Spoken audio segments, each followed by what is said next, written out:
In our world, if a global hedge fund shows up on your doorstep with $500 million and a court order, they win. Period. They steamroll you.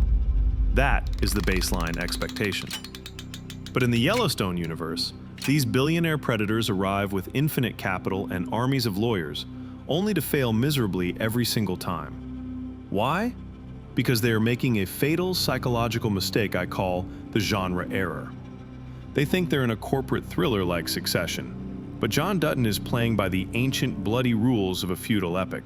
Today, I'm breaking down the black magic behind why the villains always lose, and how this mismatch keeps you addicted to the screen. I've analyzed thousands of hours of content to understand how winning creators hack human psychology, and this is what I do all day long.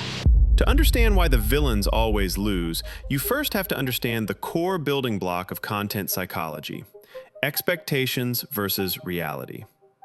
Expectations are what the viewer thinks is going to happen based on how the real world works.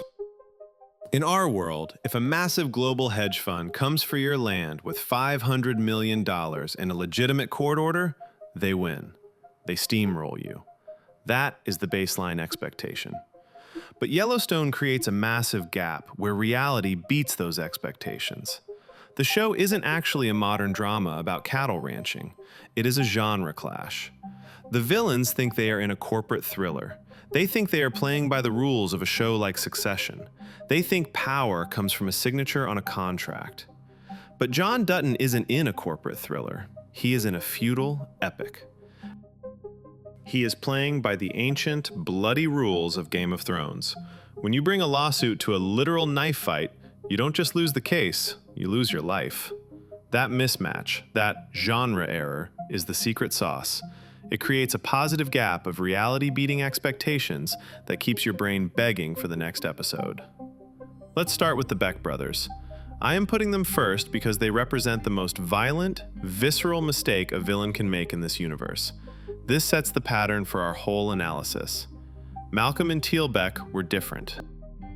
They weren't your typical slick corporate guys in three-piece suits. They were local Montana thugs with real political power. They wanted a casino, they wanted control, and to get it, they decided to speak the only language they thought John Dutton understood: violence. On paper, this strategy should have worked. They were operating in the same illegal gray space as the Duttons. They were predators recognizing other predators. But here is where the genre error happens, and it is fatal. The Becks treated violence like a transaction. They kidnapped Tate, John's grandson, thinking it was a leverage play. They thought it was a bargaining chip to force a deal. In a standard crime drama, which is the genre the Becks thought they were in, kidnapping is a strategic move. It is how you force a negotiation. You take something they love, they give you the land, and everyone goes home. It is business. But they forgot John Dutton is in a Western epic. In a Western, kidnapping a child does not open a negotiation.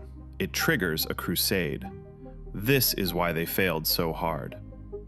The Duttons operate on a strict feudal code. You can kill a branding agent.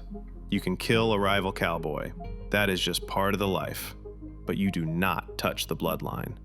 When the Becks took Tate, they stopped being rival lords and instantly became monsters.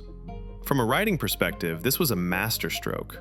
It allowed the writers to unleash John Dutton's full war mode without you, the audience, feeling bad about the carnage. You wanted them to die. This is critical to the storytelling and your retention as a viewer. The Becks had to fail not because they were weak, they were actually terrifying, but because they fundamentally misunderstood the rules of engagement. They tried to play chaos against a man who masters order, and seeing them get absolutely wiped out satisfies that deep expectation versus reality gap we talked about. You expected a tense standoff or a trade. Instead, you got a massacre. That dopamine hit of righteous fury is exactly why you kept watching Season 2. Now, the Beck brothers were brutal, but at least they understood the concept of a fight. But what happens when the villain represents something much scarier than a gun? What happens when the villain isn't a person, but the future itself? This brings us to the most common type of villain in the show, and the one that usually bores people until you understand the economics behind it. We have to talk about market equities and Dan Jenkins. These villains suffer from what I call the capitalist delusion. These are the antagonists who try to buy the land instead of stealing it. Dan Jenkins wanted a luxury lodge. Caroline Warner wanted an airport. Rourke Morris wanted to short sell the stock. They all made the same fatal mistake. They believed in the rational actor theory. In standard economics, a rational actor makes decisions to maximize their own wealth. Market equities literally offered John Dutton $500 million for the ranch. That is $500 million. In the real world, which is where your expectations come from, you take that deal every single time. You take the money, you buy a private island, and you live like a king for 10 generations. That is the rational move. But John Dutton is an irrational actor. He doesn't value money, he values stewardship. This is the core of the genre error here. Market Equities looks at the Yellowstone and sees an asset on a balance sheet. John looks at the Yellowstone and sees a member of his family. You cannot buy something that isn't for sale, and it drives the corporate villains absolutely crazy. They literally scream in boardrooms asking why he won't sell, because their worldview cannot compute a man who chooses dirt over dollars. And this leads to the single greatest reality beats expectations moment in the entire financial plotline of the show: the conservation easement. This is the secret sauce of Season 5. Beth Dutton defeats market equities not by outsmarting them in business, but by weaponizing the land itself. She puts the ranch in a conservation easement. For those who don't know, this is a legal tool that says this land can never be developed. By doing this, she makes the land legally worthless to the developers. She burns the asset value to zero. Market equities expects a battle for value. Beth gives them a battle for existence. She burns the money to save the kingdom. It is the ultimate feudal move. A true king would rather rule a kingdom of ashes than serve in heaven. This is why Rourke Morris had to die the way he did. Do you remember that scene? He is fly fishing in a river. He thinks he is in a financial drama like Billions. He thinks he is untouchable. And then Rip shows up with a cooler. Expectation says there will be a fist fight or a threat. Reality delivers a rattlesnake to the face. The land literally killed him. That is the writers telling you that your stock market logic has no power here. Now, I want to pause here for a second. We just talked about conservation easements, feudalism, and short selling strategies across 5 seasons of television. It is a lot to keep track of. When I was writing this script, I had 50 different tabs open, trying to connect the timeline of 1883 to 1923 to the modern day to make sure I didn't miss a plot point. It is a nightmare to organize. And this is a pain point for any creator or writer. You have these massive ideas, but organizing them into a flow that actually makes sense is the hard part. That is why I have been using tools like Sandcastles. It is an AI tool I actually built to solve this exact problem. It takes that chaotic mess of research notes, the timestamps, the plot points, the random ideas, and it organizes them into a structured draft in seconds. It is basically doing the heavy lifting of structure so I can focus on the psychology and the sauce of the video.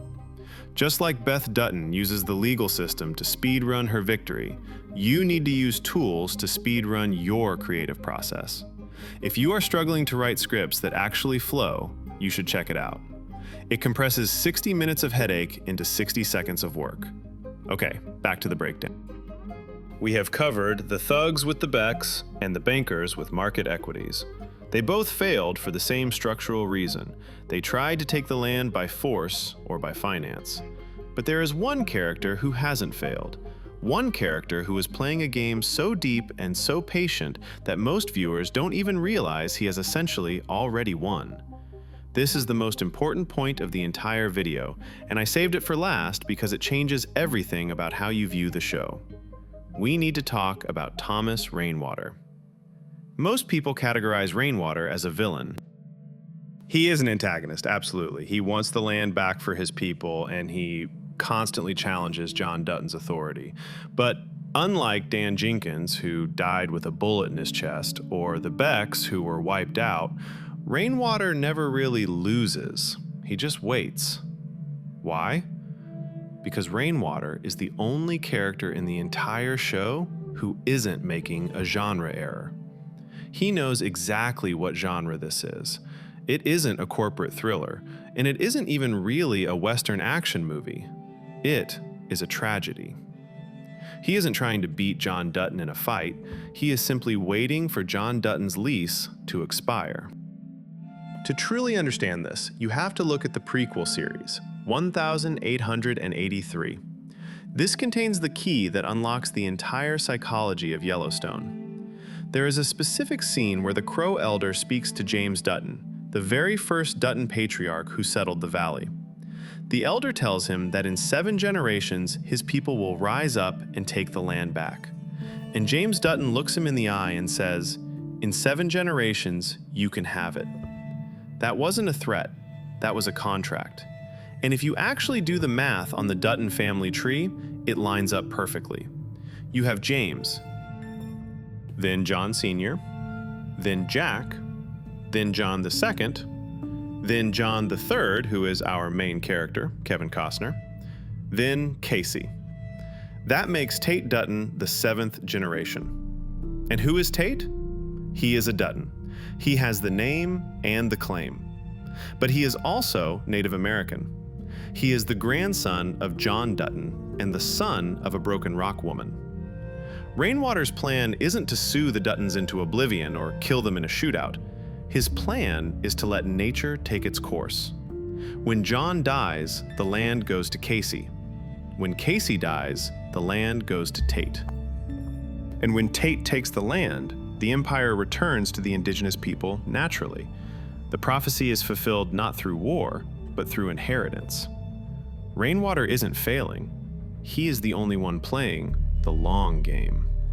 While market equities is obsessing over quarterly profits and stock prices, Rainwater is thinking on a 100-year timeline. This blows the expectations versus reality principle out of the water. The expectation is a violent war between cowboys and Indians. The reality is unification. The villain wins by becoming family. This is why Rainwater survives every single season. You cannot kill the guy who holds the deed to the future. So, let's zoom out and look at the big picture. Why do Yellowstone villains always fail? The Becks failed because they brought chaos to a feudal system of order. Market equities failed because they brought money to a spiritual fight for existence. But Rainwater succeeds because he understands the fundamental truth of the show. The land is the only main character that actually matters. The villains lose because they treat Yellowstone like an asset to be traded.